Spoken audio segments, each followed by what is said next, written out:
Assalamualaikum dan selamat sejahtera semua. Kumpulan kami akan membentangkan syarikat Coca-Cola dan perbandingan dengan topik 10 budaya organisasi dan nilai etika.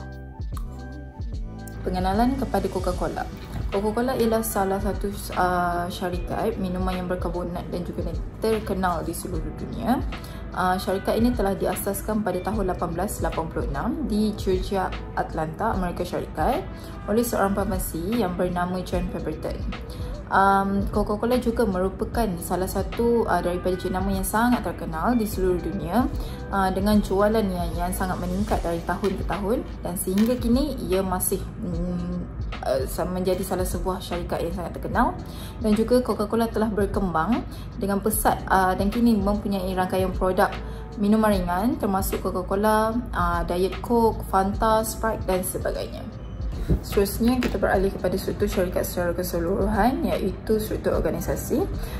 Yang pertama iaitu pengembangan dan juga penempatan global, iaitu Coca-Cola telah menggabungkan bahagian anak syarikat serantau, dan ini merupakan satu pendekatan yang lebih setempat dalam sistem operasi dan juga pemasaran. Selain daripada itu, transformasi sistem pembotolan, iaitu Coca-Cola telah mempunyai sistem pembotolan terpencar dengan pembotolan bebas untuk pengeluaran. Selain daripada itu, model operasi bersepadu, iaitu Coca-Cola telah melaksanakan model operasi bersepadu yang menjajarkan fungsi global dan juga serantau. Nilai etika bagi struktur syarikat secara keseluruhan iaitu kelestarian dan penjagaan alam sekitar, iaitu Coca-Cola telah memberikan pendekatan yang semakin meningkat dan juga tanggungjawab terhadap alam sekitar. Dan selain daripada itu, dalam kesihatan dan juga kesejahteraan, Coca-Cola telah mengambil langkah dalam menawarkan pilihan minuman yang lebih luas. Rumusan yang dapat diberikan untuk cabaran penting dalam struktur organisasi dan nilai etika bagi syarikat Coca-Cola adalah kepercayaan pengguna dan kepatuhan peraturan, di mana Coca-Cola telah menghadapi cabaran etika dalam menjaga standard kualiti yang konsisten dan melindungi produknya daripada pengeluaran dan pengedaran produk tiruan tanpa kebenaran. Syarikat ini telah melaksanakan langkah-langkah untuk memastikan kepercayaan pengguna dan mematuhi peraturan yang berkaitan dengan keselamatan produk dan ketepatan perlabelan. Di bawah adalah rangkuman tindakan dan respons yang diambil oleh Coca-Cola dalam menghadapi setiap dilema etika tersebut. Coca-Cola menghadapi beberapa dilema etika termasuk penggunaan air dan kesan komuniti, sisa plastik dan kita semula, amalan buruh dan hak pekerja serta amalan pemasaran dan pengiklanan. Dalam menjawab isu-isu ini, Coca-Cola terlibat dalam dialog dengan komuniti, melaksanakan program penjagaan air, memperkenalkan inovasi pembungkusan yang mampan dan menetapkan matlamat yang mampan. Coca-Cola juga bekerjasama dengan NGO dan organisasi kesihatan untuk mengatasi kebimbangan dan meningkatkan amalan mereka. Seterusnya kita beralih pada struktur syarikat yang berkait rapat dengan topik 10, iaitu Organizational Structure and Ethical Values secara lebih terperinci. Pada tahun 1886 sehingga 1919, ia beroperasi di bawah struktur yang berpusat di Atlanta, Georgia, Amerika Syarikat. Dan juga nilai etika pada masa ini adalah untuk kawalan kualiti, kepuasan pelanggan dan juga amalan perniagaan yang lebih adil. Pada 1920 sehingga 1950, Coca-Cola menerima struktur yang terpencak dengan memberikan lebih autonomi kepada operasi serantau. Nilai etika pada ketika itu dengan menekankan kualiti produk yang lebih konsisten. Pada 1960 sehingga 1980, Coca-Cola telah meneruskan globalnya dengan menggunakan struktur organisasi hybrid, dan nilai etika pada masa itu telah menekankan dalam aspek integriti dan juga kejujuran dan juga amalan pemasaran yang bertanggungjawab. Seterusnya pada tahun 1990 sehingga tahun 2000, pengembangan melalui pemerolehan iaitu nilai etika termasuk kelestarian alam sekitar dalam pengawasan air dan kepelbagaian serta penyumberan bahan beretika.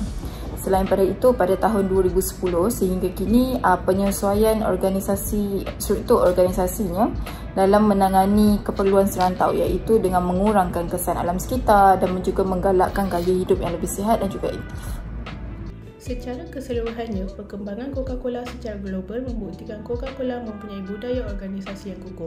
Dua kaedah utama telah dilaksanakan iaitu integrasi dalaman dan penyesuaian luaran, di mana integrasi dalaman merupakan kaedah di mana ahli organisasi membentuk identiti kolektif dan mengetahui cara bekerjasama antara satu sama lain. Manakala penyesuaian luaran pula adalah kaedah organisasi mencapai matlamat dan juga cara berurusan dengan pihak luar. Seterusnya adalah perbandingan topik 10 budaya organisasi dan nilai etika dengan Coca-Cola Company secara terperinci. Pada tahun 1886 hingga 1919, Coca-Cola Company baru saja ditubuh dan dalam proses membentuk budaya organisasi. Dan bandingan yang boleh dibuat adalah Coca-Cola ikut teori Duff yang menyatakan bahawa budaya organisasi bermula pada peringkat awal organisasi dengan integrasi dalaman dan penyesuaian luaran. Pada tahun 1920 hingga 1950 pula, Coca-Cola Company ubah struktur ke decentralized structure. Perbandingan yang dibuat adalah Coca-Cola ikut teori clan culture yang fokus kepada penglibatan ahli organisasi dengan Coca-Cola yang memberi autonomi kepada anak syarikat mereka. Tahun 1990 hingga 2023, Coca-Cola Company meluaskan operasi pembotolan dan menyelesaikan struktur untuk memenuhi keperluan serantau dan perubahan pasaran. Coca-Cola ikut teori adaptability culture dengan mengadaptasikan syarikat mereka mengikut perubahan dan keperluan masa ke semasa dan dengan fokus kepada kelestarian alam sekitar. Bagi perbandingan topik 10, budaya organisasi dan nilai etika terhadap cabaran penting dalam struktur dan nilai etika Coca-Cola Company pula, bermula pada tahun 1900 hingga 1950, Coca-Cola Company menyatu padukan struktur dan budaya termasuk menyelaraskan pasaran global, dan perbandingannya ialah Coca-Cola Company guna teori power relationship untuk memberi kuasa kepada pihak franchisee untuk menyelaraskan pengeluaran dan peredaran.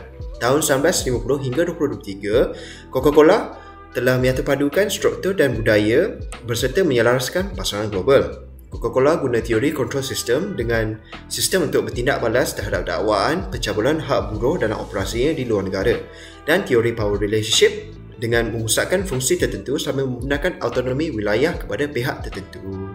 Antara dilema etika yang dihadapi oleh Coca-Cola ialah dilema penggunaan air dan kesan terhadap komuniti tempatan. Coca-Cola menghadapi dakwaan logik pembotolan yang menghabiskan sumber air bawah tanah tempatan yang membawa kekurangan sumber air. Dalam menangani isu ini, Coca-Cola amat menitik beratkan amalan nilai tanggungjawab sosial korporat dengan melaksanakan pelbagai program pengawasan air seperti penuaian air hujan dan projek air berasaskan komuniti yang bertujuan untuk menambah dan memelihara sumber air di wilayah yang terjejas. Seterusnya, dilema etika kelestarian alam sekitar yang mana Coca-Cola menghadapi isu kebimbangan tentang pencemaran alam sekitar. Dalam mengatasi isu ini, Coca-Cola telah mengamalkan teori kapitalisme sedar iaitu menjalinkan kerjasama dengan kerajaan, NGO dan pihak berkepentingan industri mempromosikan kita semula dan tambah baik sistem pengurusan sisa. Yang ketiga, dilema etika amalan buruh dan hak pekerja. Coca-Cola mendapat dakwaan dan tindakan undang-undang yang berkaitan dengan pencabulan hak buruh. Disebabkan hal yang demikian, Coca-Cola melaksanakan kod etika iaitu kod tata kelakuan perniagaan dan dasar yang menggariskan komitmennya terhadap amalan beretika dan menghormati hak asasi sesama manusia. Dan terakhir ialah dilema etika amalan pemasaran dan periklanan. Coca-Cola mendapat kritikan terhadap periklanan yang tidak sihat kepada kanak-kanak. Jadi, cara mengatasinya, Coca-Cola telah mengamalkan kod etika ketelusan yang mana menyediakan maklumat pemakanan yang jelas pada label produk dan juga mempromosi program pendidikan makanan. Dilema seterusnya ialah dilema kekurangan air dan kesan komuniti. Cara Coca-Cola Company menyelesaikan masalah ini ialah dengan teori conscious capitalism dengan mengadakan program kawalan sumber air dan pemulihan air dan juga kod etika ketelusan penggunaan air dan accountability kepada pihak-pihak yang penting. Seterusnya ialah dilema budaya dan kepercayaan agama. Coca-Cola Company guna teori managerial ethics dengan memberi latihan kepada pekerja terhadap budaya dan mengambil maklum balas aktif daripada komuniti tempatan, pakar budaya dan ketua agama bagi mengelakkan berlakunya konflik.